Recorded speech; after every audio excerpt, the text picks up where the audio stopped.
ఇప్పటికే జవాన్తో 1000 కోట్ల క్లబ్లో చేరిన అట్లీ ఇప్పుడు అల్లు అర్జున్ 22వ సినిమా అట్లీ 6వ సినిమాతో 2500 కోట్లు రాబట్టాలని చూస్తున్నాడు. అందుకు తగ్గట్టుగానే అట్లీ కథతో పాటు క్యాస్టింగ్ కూడా తీసుకున్నాడు. ఈ సినిమా కోసం ఇంటర్నేషనల్ టెక్నీషియన్స్ కూడా పనిచేస్తున్నారు.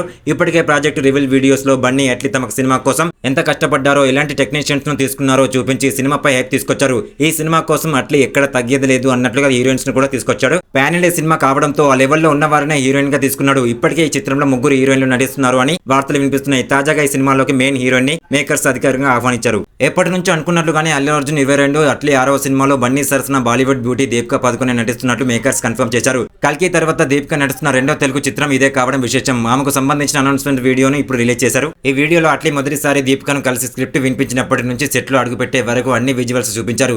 ఈ చిత్రంలో దీపిక ఒక యోధురాలుగా కనిపించబోతుందని తెలుస్తుంది. రాణి జయించడానికి కవాతు చేస్తుంది అని క్యాప్షన్ తో మేకర్స్ ఈ వీడియోను రిలీజ్ చేయడంతో దీపిక రాణిగా కనిపిస్తుందని హింట్ ఇచ్చేశారు. ఇక ఇందులో కత్తి యుద్ధాలు, గుర్రపు స్వారీలు అన్ని దీపిక చేస్తున్నట్టు చూపించారు. దీంతో సినిమాపై అంచనాలు ఇంకా పెరిగాయి. కత్తి యుద్ధాలు, గుర్రపు స్వారీలు దీపికకి కొత్తేమీ కాదు. ఇప్పటికే బాలీవుడ్ హిస్టారికల్ సినిమాల్లో దీపిక ఇలాంటివి చేసి ఆరితేరిపోయింది. అయితే ఈ మధ్యనే దీపిక తల్లి అయింది. ఇప్పుడు ఆమెకు ఇవన్నీ కొంచెం కష్టంగానే ఉండొచ్చు. కానీ సినిమా కోసం దీపిక ఇవన్నీ చేస్తుంది అని తెలుస్తుంది. బన్నీ కోసం మంచి టాలెంటెడ్ బ్యూటీని తీసుకొచ్చాడని ఫ్యాన్స్ కామెంట్లు చేస్తున్నారు. ఓకే, ఇలాంటి ఇంట్రెస్టింగ్ మూవీ అప్డేట్స్ కావాలా? అయితే మన ఛానల్ వెంటనే వెళ్ళి ఒక లైక్, ఒక సబ్స్క్రైబ్ చేసుకోండి.